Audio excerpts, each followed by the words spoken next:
हाँ जी, तो कैसे हो आप लोग। मैं आपका नीलेश भैया बहुत-बहुत स्वागत करता हूँ इस यूट्यूब चैनल पे।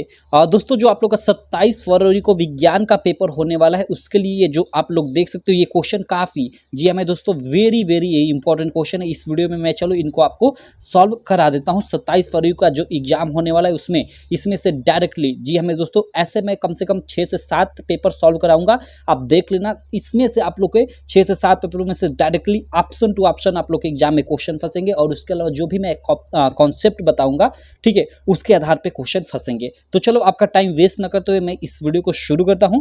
बाकी कहूंगा, अगर चैनल को अभी तक आप सब्सक्राइब नहीं किए हो तो चैनल को सब्सक्राइब कर लेना और बेल आइकन को भी दबा लेना, जिससे मेरी सारी वीडियो की नोटिफिकेशन आपको मिलती रहे। देखो, सबसे पहले तो आप सब लोग जानते हो कि 20 मार्क का ऑब्जेक्टिव होगा। तो 20 मार्क का ऑब्जेक्टिव होगा जो विज्ञान में होगा वो 3 उपखंडों में होगा। देखो, उपखंड क, ख और ग में होगा, जिसमें से आप लोग का क में क्या रहेगा और ख में क्या रहेगा, और ग में मैं आपको बता दूं, क में आप लोग का फिजिक्स से आप लोग का 7 रहेगा ऑब्जेक्टिव, और ख में आप लोग का 6 ठे रहेगा, और इसमें आप लोग का ग में यानी जो बायोलॉजी वाला सेक्शन होगा इसमें 7, यानी आप लोग का 7 फिजिक्स से, 7 6 केमिस्ट्री से और 7 बायोलॉजी से। इस प्रकार 7 7 14 6 20 मार्क का ऑब्जेक्टिव इस प्रकार रहेगा। और अगर मैं सब्जेक्टिव क्वेश्चन की बात करूं तो देखो, आप लोग का जो फिजिक्स वाला पार्ट रहेगा उससे 18 नंबर का प्रश्न होगा, और केमिस्ट्री वाले पार्ट से आप लोग के 14 नंबर के प्रश्न होंगे सब्जेक्टिव वाले, और आप लोग का जो बायोलॉजी वाला पार्ट होगा उससे आपका 18 नंबर वाला मतलब 18 नंबर का क्वेश्चन होगा। इस प्रकार आप लोग का 50 मार्क का आप लोग का सब्जेक्टिव क्वेश्चन होगा, जो इधर इधर मैं आपको दिखा देता हूँ, इधर सब ये जो सब्जेक्टिव क्वेश्चन है वो होंगे।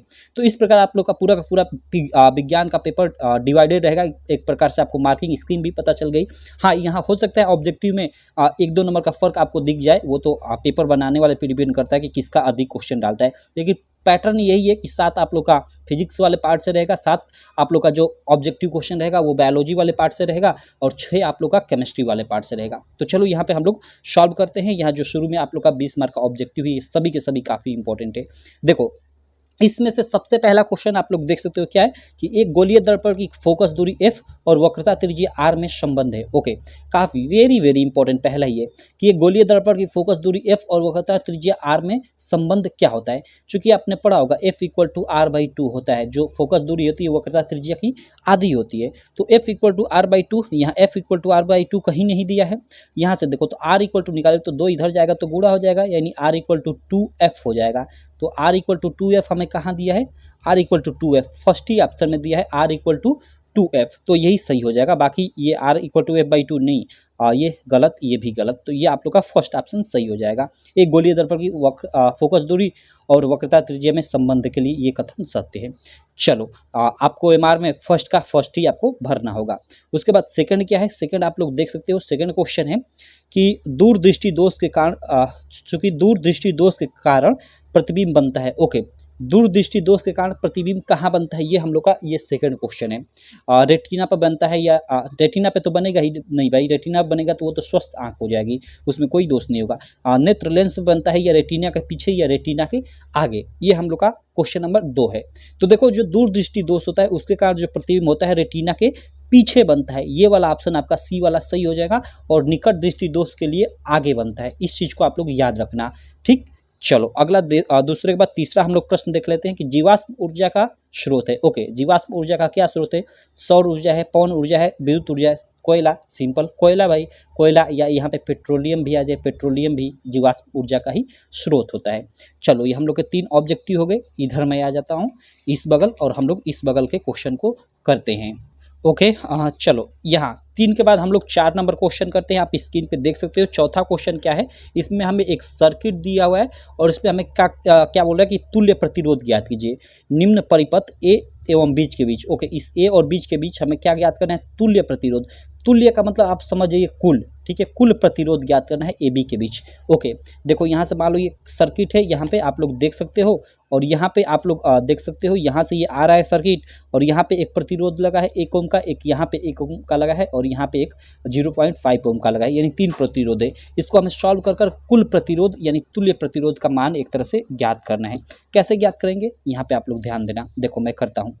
यहाँ पे देखो अगर ये आ रहा है तो यहाँ ये दोनों हम लोग का किस क्रम में हो जाएगा, समांतर क्रम में हो जाएगा। ठीक, तो समांतर क्रम में जब इसका फार्मूले को हम ऐड करेंगे तो ये सीधा हो जाएगा, एक तरह से यहाँ ये दोनों ऐड होकर हो जाएगा और ये सीधे में दोनों, यानी ये फिर श्रेणी क्रम में हो जाएंगे। तो इन दोनों को समांतर क्रम में जोड़ेंगे और जो मान आएगा उसको और इसको हम लोग श्रेणी क्रम में जोड़ेंगे। तो चलो यहाँ 1/r इक्वल टू समांतर क्रम का फार्मूला 1/1 तो R1 का मान 1 है और 1/r2 तो R2 का मान भी 1 है। इस प्रकार अगर हम लोग इसको जोड़ते हैं तो ये हम लोग का 1/1 यानी इसका फाइनली हम लोग का ये तो 1 हम लोग का कितना हो जाएगा 2 हो जाएगा और ये 1 तो वही रहेगा। यहाँ 1/r इक्वल टू 2/1 हुआ तो r इक्वल टू क्या हो जाएगा 1/2 हो जाएगा, यानी r का मान हम लोग का 0.5 आ गया। ठीक, तो ये हम लोग का दोनों जुड़ेगा तो यहाँ 0.5 हो गया और अब ये और ये किस क्रम में हो गए, श्रेणी क्रम में। तो 0.5 श्रेणी क्रम का फार्मूला क्या होता है, R1 + R2 + R3 dot Rn। तो 0.5 मिलकर हम लोग का क्या हो जाएंगे 1 ओम हो जाएगा, यानी कुल तुल्य प्रतिरोध AB के बीच 1 ओम हो जाएगा। 1 ओम ये हम लोग का देखो बी वाला ऑप्शन हम लोग का बिल्कुल राइट हो जाएगा इस प्रश्न के लिए, प्रश्न संख्या 4 के लिए। ठीक, चलो ये आई होप आपको क्लियर हो गया होगा, ये इलेक्ट्रिसिटी का क्वेश्चन है। अगला हम लोग 5वां प्रश्न देख लेते हैं। 5वां प्रश्न क्या है कि एक अश्व शक्ति बराबर है। ओके, हमें पूछ रहा है कि एक अश्व शक्ति किसके बराबर होता है, 436 वाट के या 736 वाट के या 746 वाट के या 726 वाट के। ओके, काफ़ी कॉम्प्लिकेटेड ऑप्शन दिया हुआ है कि एक अश्व शक्ति बराबर होता है। तो भाई ये आपने पढ़ा होगा तो आपको सीधे सीधे याद होगा, ये स्टेटमेंट बेस्ड क्वेश्चन है कि 746 वाट एक अश्व शक्ति जो होता है 746 वाट के बराबर होता है। ये सी वाला ऑप्शन आपका बिल्कुल राइट हो जाएगा। चलो 5 के बाद हम लोग 6 नंबर प्रश्न देख लेते हैं। 6 नंबर प्रश्न है कि एक गतिमान आवेशित कण उत्पन्न करता है। ओके, जो एक गतिमान आवेशित कण होता है वो क्या उत्पन्न करता है, केवल विद्युत क्षेत्र या केवल चुंबकीय क्षेत्र या चुंबकीय व विद्युत क्षेत्र दोनों या इनमें से कोई नहीं। तो जो प्रश्न संख्या 6 हो जाएगी इसके लिए सी ऑप्शन सही हो जाएगा। जो एक गतिमान आवेशित कण होता है वो विद्युत क्षेत्र के साथ साथ चुंबकीय क्षेत्र भी उत्पन्न करता है। सिंपल। ठीक, चलो 7वां प्रश्न हम लोग देख लेते हैं कि निम्न में से कौन सी एक परत पराबैंगनी किरणों को पृथ्वी पर आने से रोकती है। देखो ये पराबैंगनी किरणें जो होती है ना सूर्य के प्रकाश में पाई जाती हैं, जो हम लोग के स्वास्थ्य के लिए काफ़ी हानिकारक होती हैं।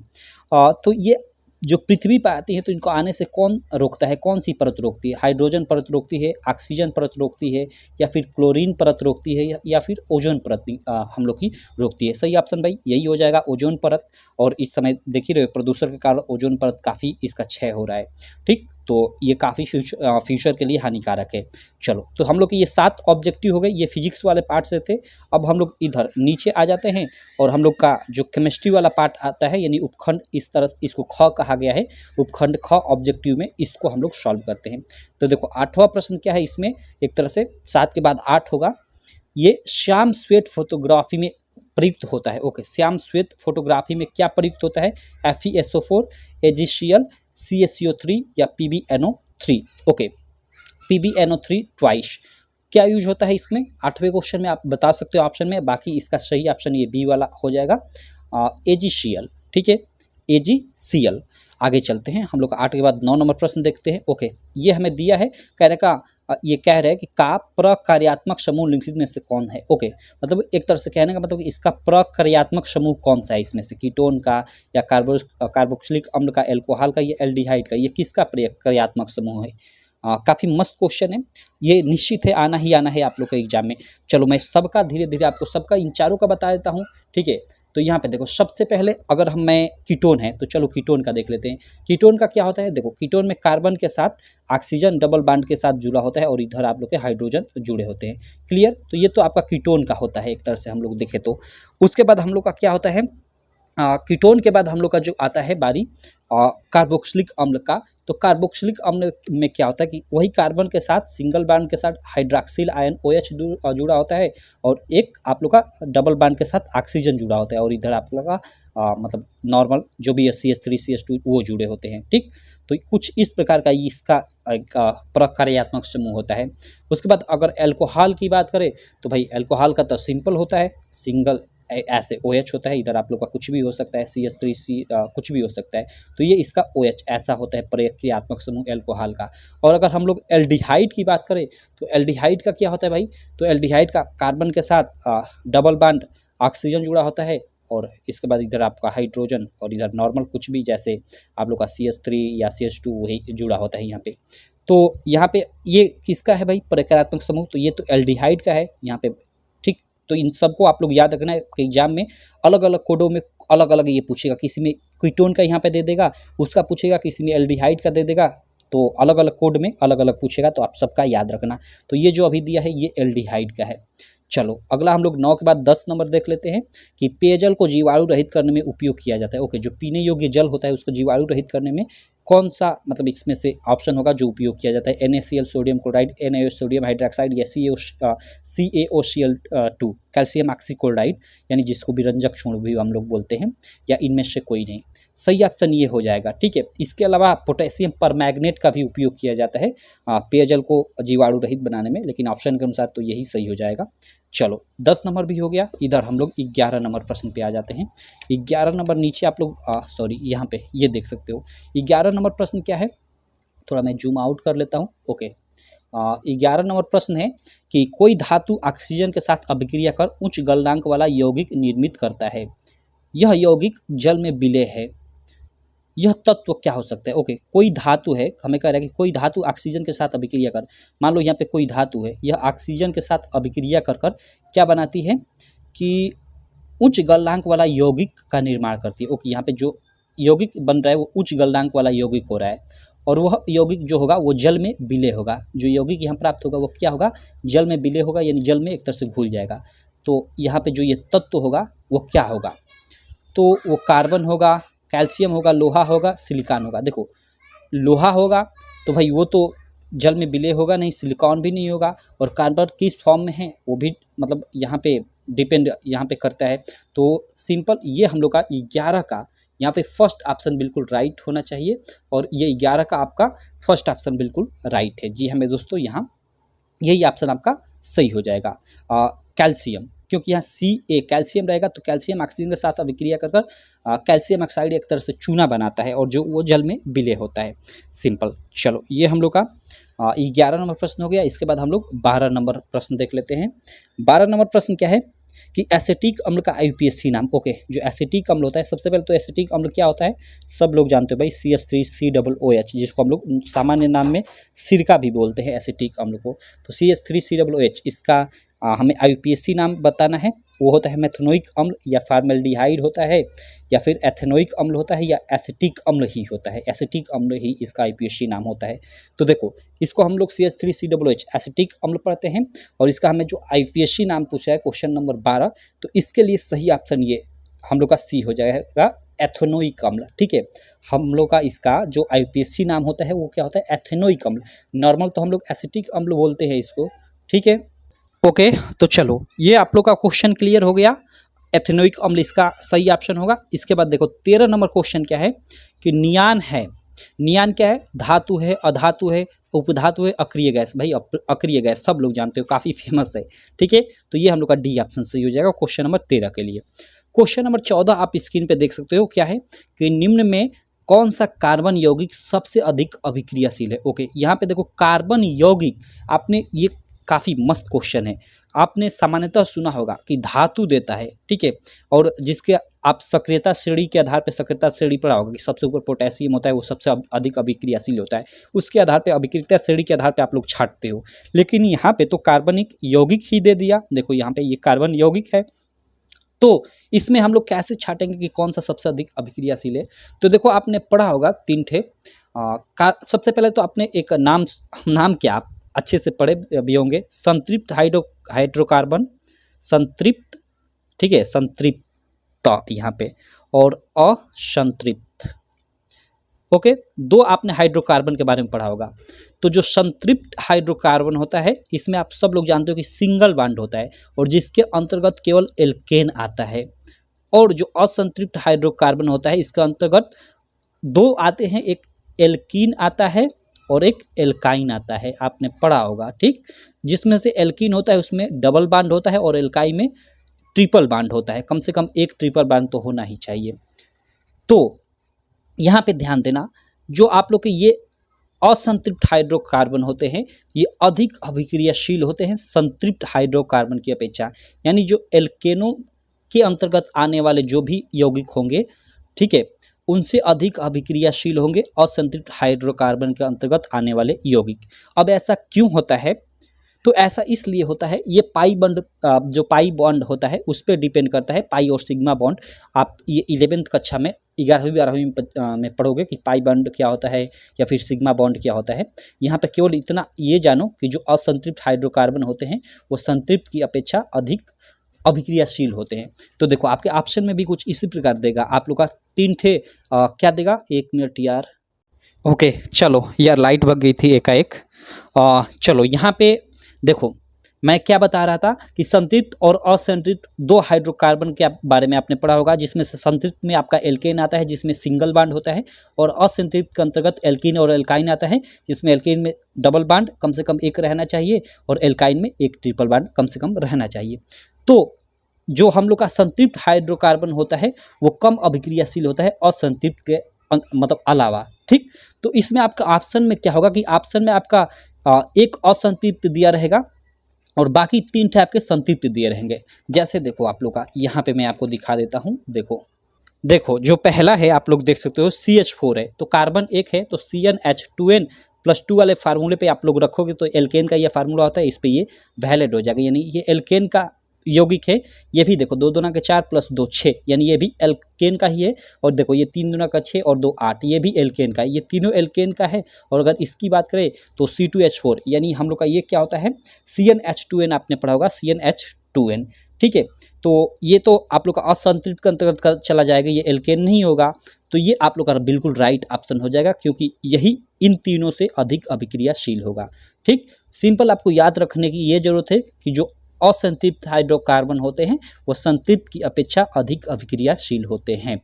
चलो बस इतना याद रखना है। मैंने इस पे काफ़ी टाइम लिया इस क्वेश्चन पे क्योंकि ये वेरी वेरी इंपॉर्टेंट क्वेश्चन है और इससे रिलेटेड कई प्रकार से आपको मतलब इधर उधर उलझाकर क्वेश्चन देने वाला है। किसी में देखो यहाँ ये दिया है सीधे सीधे, किसी में आपको सीधे सीधे मतलब संरचना आपको दे देगा और उसमें से आपको छांटना होगा, तो इसीलिए मैंने इस पर टाइम दिया।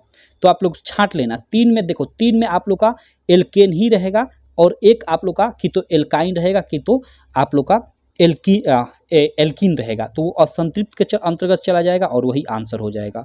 चलो 14 के बाद हम लोग 15 नंबर प्रश्न देख लेते हैं और ये उपखंड ग के अंतर्गत आ जाएगा। उपखंड ग में 15 नंबर पहला एक तरह से हम लोग प्रश्न बोल सकते हैं। ये क्या है आप लोग देख सकते हो। देखो ये प्रश्न क्या है कि निषेचन के बाद पुष्प का कौन सा भाग फल में बदल जाता है, तो वर्तिका या अंडाशय या बीजांड या पुंकेसर। हमें ये 4 ऑप्शन दिया है क्वेश्चन नंबर 15 के लिए, ठीक। तो अगर हम लोग सही ऑप्शन की बात करें तो वो हम लोग का ये बी वाला हो जाएगा, अंडाशय। जी हमें दोस्त, अंडाशय क्या होता है कि निषेचन के बाद फल में बदलता है, बाकी सब तो मतलब ये जैसे वर्तिका और पुंकेसर ये तो झड़कर गिर ही जाते हैं। तो ये हम लोग का बी वाला बिल्कुल राइट ऑप्शन हो जाएगा क्वेश्चन नंबर 15 के लिए। चलो ये आप लोग के बायोलॉजी सेक्शन के अब क्वेश्चन स्टार्ट हो जाएंगे यहाँ से 15, 16, 17, 18, 19, 20, 6। ओके यहाँ पे 6 बायोलॉजी का ही डाला हुआ है, कोई दिक्कत नहीं। यानी वही कहने का मतलब कि कभी कभी आप लोग का ना बायोलॉजी वाले सेक्शन में क्वेश्चन अधिक कर देगा, कभी केमिस्ट्री वाले में अधिक कर देगा। वो जैसे रेशियो तो ये है कि आप लोग का फिजिक्स में 8 रहेगा, केमिस्ट्री में आप लोग का 6 रहेगा और बायो में आप लोग का 8 बोल रहा हूँ 7 और आप लोग का यहाँ पे 7 14 और यहाँ पे 6। लेकिन हो सकता है कभी इसमें अधिक कर दे इसमें कम कर दे, ऐसे मतलब वो तो मैंने शुरू में ही बोला कि पेपर बनाने वाले पे डिपेंड करता है। तो चलो ये 15 नंबर क्वेश्चन हो गया। 16 नंबर हम लोग प्रश्न देख लेते हैं। 16 नंबर क्या है आप लोग देख सकते हो स्क्रीन पे। देखो क्वेश्चन नंबर हम लोग का जो 16 है वो है कि मनुष्य में ब्रिक एक तंत्र का भाग है, ओके, जो संबंधित है। सिंपल कह रहा है कि ब्रिक जो है किससे संबंधित है, पोषण से है या उत्सर्जन से है, परिवहन से है या फिर श्वसन से है। हमें 4 ऑप्शन दिया हुआ है। सिंपल है भाई, हम लोग का जो ब्रिक है वो हम लोग का किससे संबंधित है, उत्सर्जन से संबंधित है। ब्रिक यानी एक तरह से किडनी, ठीक, उत्सर्जन से संबंधित है।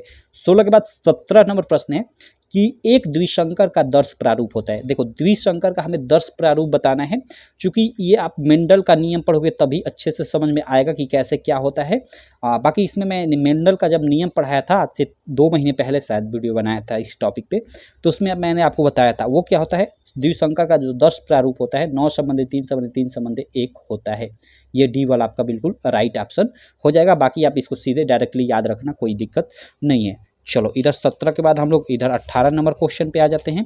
18 नंबर क्वेश्चन आप स्क्रीन पे देख सकते हो क्या है कि मानव में गुणसूत्र की संख्या है। ओके, मानव में गुणसूत्र की संख्या कितनी है? 45, 23, 46 या 44।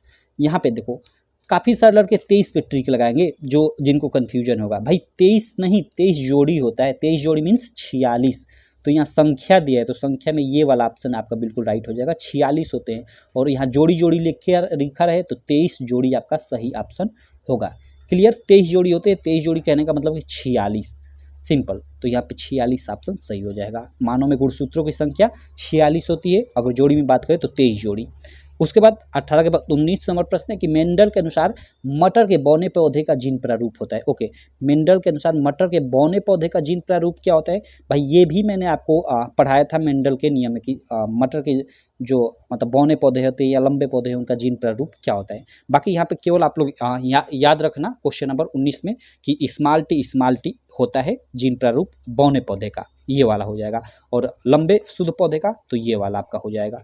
चलो उसके बाद हम लोग 19 के बाद 20 नंबर प्रश्न देख लेते हैं। जो लास्ट ऑब्जेक्टिव है वो क्या है कि पुष्प के कुल कितने भाग होते हैं। ओके भाई, पुष्प के कुल कितने भाग होते हैं ये तो भाई सबको मालूम है, 4। चलो तो ये हम लोग का 20 ऑब्जेक्टिव हो गया, हमने 20 ऑब्जेक्टिव कर लिया। अब बारी आती है हम लोग की सब्जेक्टिव क्वेश्चन की।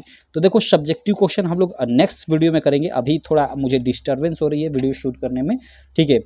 तो नेक्स्ट वीडियो में हम लोग करेंगे। बाकी यहाँ मैं एक ये प्रश्न बता देता हूँ जो निश्चित है आप लोग के एग्जाम में 100% आना ही आना है कि मनुष्य के हृदय की आंतरिक संरचना एवं क्रियाविधि का सचित्र वर्णन कीजिए।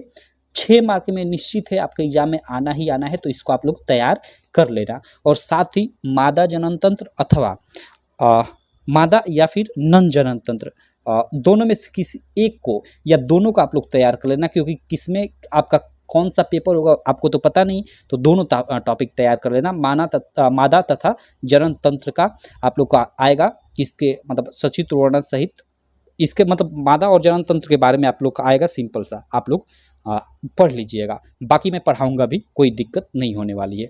चलो तो ये हुए हम लोग के 20 ऑब्जेक्टिव क्वेश्चन इस वीडियो में। मैंने काफ़ी टाइम लेकर धीरे धीरे एक एक क्वेश्चन बताया, वो इसलिए कि देखो आप लोग का जो कॉन्सेप्ट क्लियर रहेगा ना, तो कॉन्सेप्ट के आधार पे, एक कॉन्सेप्ट के आधार पे आप चाहोगे तो 10 क्वेश्चन कर सकते हो, 20 जितना भी उस कॉन्सेप्ट के आधार पे क्वेश्चन दे दिया जाए। लेकिन अगर आप उसी एक क्वेश्चन है उसको आप कॉन्सेप्ट नहीं समझते हो, उसको याद करने का प्रयास करते हो, तो फिर उसी के आधार पे दूसरा क्वेश्चन दे दिया जाए तो आप नहीं कर पाओगे। तो कॉन्सेप्ट के पीछे भागना चाहिए, न कि किसी चीज़ को याद करने के पीछे। ठीक, चलो आशा करता हूँ ये मेरी छोटी सी वीडियो आपको काफ़ी अच्छी लगी होगी। मैं आपसे मिलूंगा नेक्स्ट वीडियो में, तब तक के लिए थैंक यू।